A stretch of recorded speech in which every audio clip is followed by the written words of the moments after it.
Happy Friday, Roanchar Ranchers. I hope everybody had a wonderful week. Today was vet day. Dr. Lauren came out to give shots and to take a look at Pumpkin finally. So two things with Pumpkin. She was pretty happy with her weight. She says that she can lose a little bit more. We talked about her breathing, and what was told to me that was heaves is most likely not. If you listen,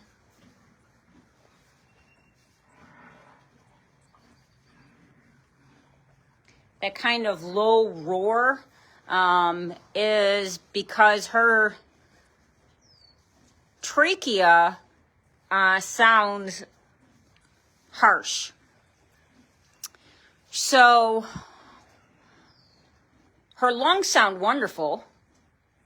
So it's all coming from either some kind of swelling or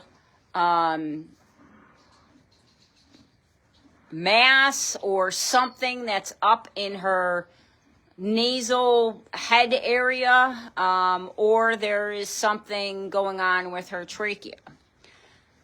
So to make a long story short, she is going to need to have an endoscope done, so or an endoscopy. So she's going to have a camera put down her throat so that we can see what the heck is going on. It can also go up. Well, we're starting with going down her throat to see if we can see anything. So that's the one thing with her. The other thing with her is we did almost a full lameness exam. The only thing that we didn't do was x-rays. So what Dr. Lauren found is that on her left side, she is pigeon-toed or stands pigeon-toed much like Apollo did. So she is getting weight off of the one side of her hoof, and so now her foot isn't balanced. So it's not flat like it's supposed to be and balanced. So what she also has noticed is that her left leg is around her ligament, the ligament that goes from her, we'll call it her ankle to her knee, is much thicker. So her entire leg between her ankle and her knee is much thicker than on the others, on her right side. So if you look, you can kind of see it right now. Thank you, Pumpkin. The front leg is her left leg, and you can see how it's stockier, where the other one is thinner and more sleek, much like her other legs are. So we don't know if there was an injury. Dr. Lauren is suspecting that she probably has some kind of arthritis on the inside of her her left leg.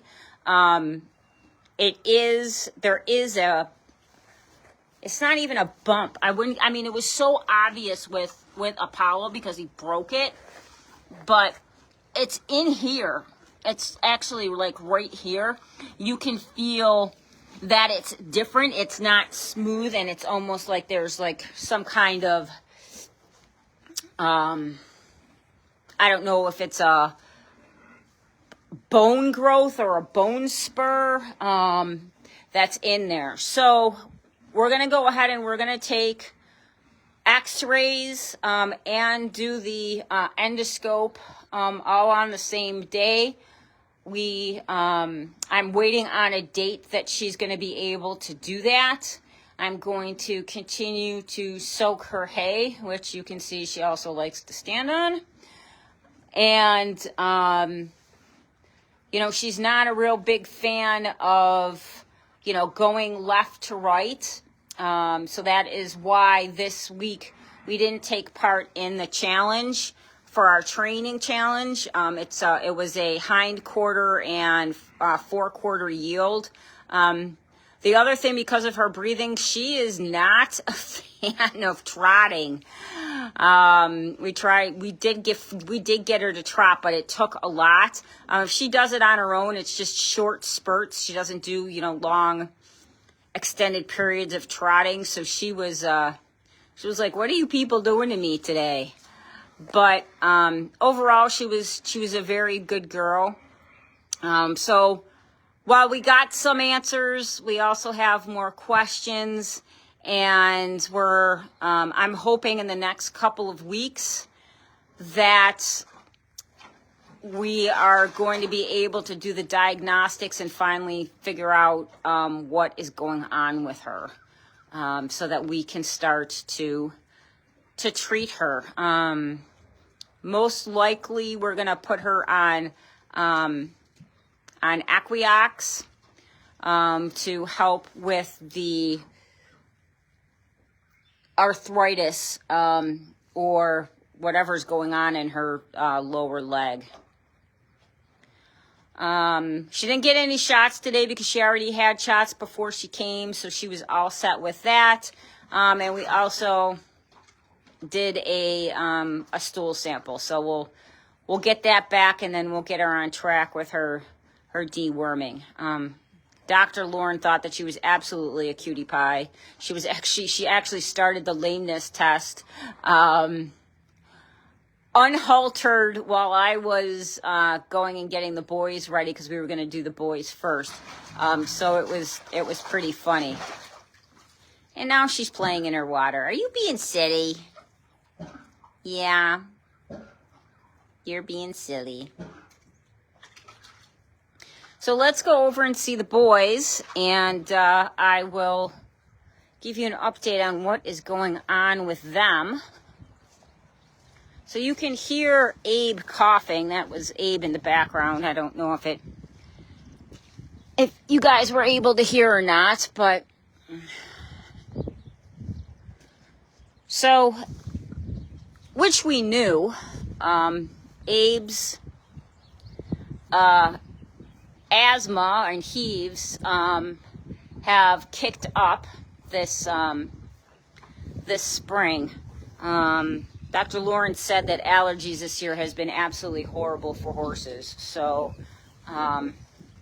she says it's not surprising that he is dealing with stuff. So he is going back on Zyrtec. So we took him off of it. So hopefully the combination of Heave-Ho, his shots, and Zyrtec will give him some comfort and relieve some of his breathing and coughing issues. He is coughing less than thanks for the photobomb, buddy. He is coughing less than he was, but he does, his lungs do sound wheezy, Dr. Lawrence said. So, she's pleased that he has lost weight. She said that he does look better, but of course he's got to lose more weight. So, and then if you're wondering about steroids for Abe, we can't do like a shot of steroids or anything because Dr. Lauren is pretty sure he's going to founder then, just because of who he is. So we could try a inhaler. Really not sure how well that's going to go with him.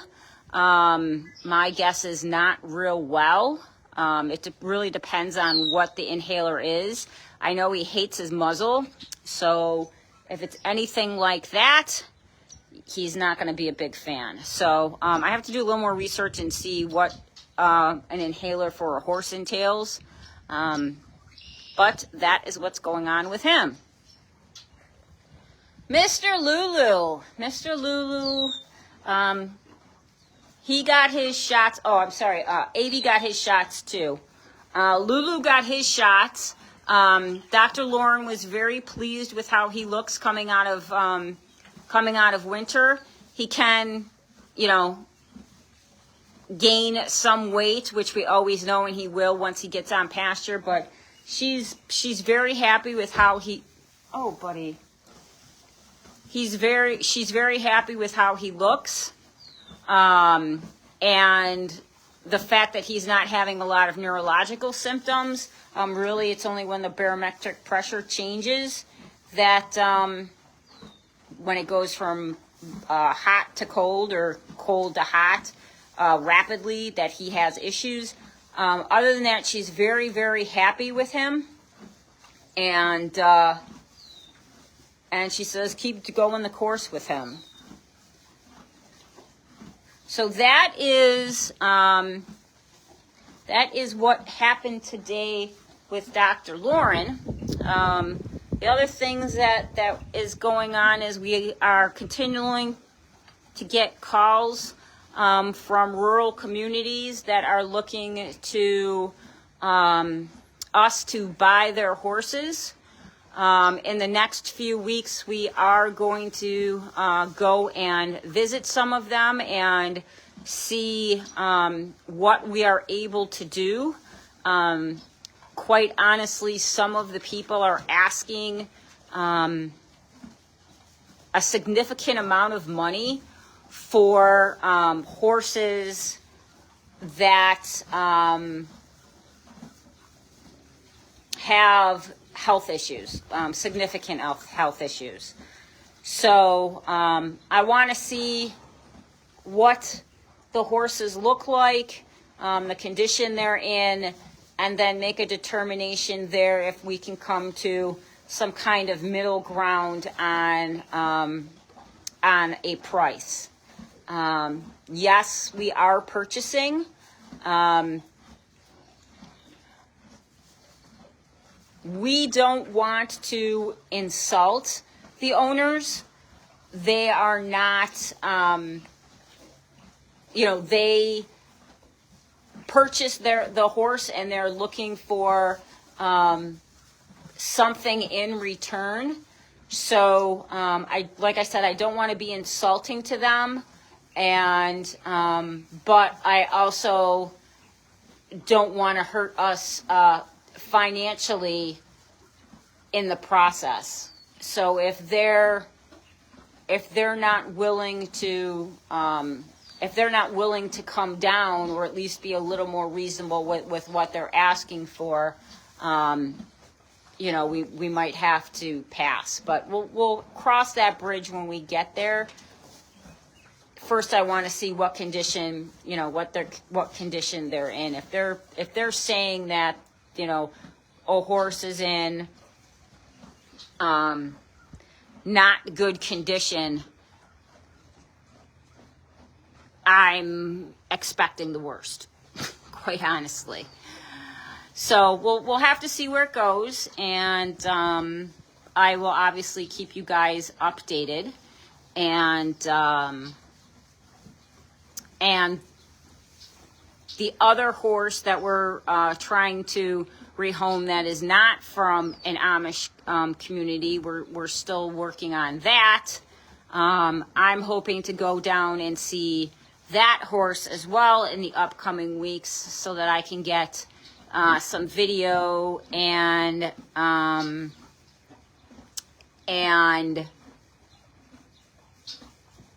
speak more intelligently about Josie. Marion, I don't have any more information on the horses in Cuba. I had somebody go out and see them, and they are not, and I saw the pictures and I saw the video. To be quite honest, the horses are not in horrible condition. They look a little thin coming out of winter, but a lot of horses do. Quite frankly, they've looked worse. So based on conversation with the SPCA down there, they're not gonna pull the horses. So the people need to keep reporting and voicing their concerns with the horses in Cuba. I plan to also go down and see them and do essentially a huge loop and see them too, and see for myself what actually is happening with them. So stay tuned for that too, Marion. Thank you for asking. That is pretty much it with the with what's going on with the horses and the rural communities, and trying to find a balance there, because a lot of the calls that we first started off getting were way on the other side of the state, and now we're getting calls that are closer, but it's phone tag because I work a full-time job and I'm not always able to answer the phone while I'm working. I don't happen to call during my lunchtime, so I can grab the phone. But eventually we will connect, and I will be able to see some more of the horses and hopefully help them out with your guys' help, of course, because it does. And this specifically in this situation, it does take a village to get to logistically make this all work. This upcoming week, we are still prepping for the sale that is happening the 16th and 17th. If you're interested in donating, you still have until the 11th to drop something off at 34 Argyle. If not, and you just want to come and come to the sale, we would appreciate that. We've got tons of furniture. We've got tons of houseware. Thankfully, we put the tents up last weekend, and thankfully they didn't blow away in the windstorm that we had here. One almost did, so that got taken down.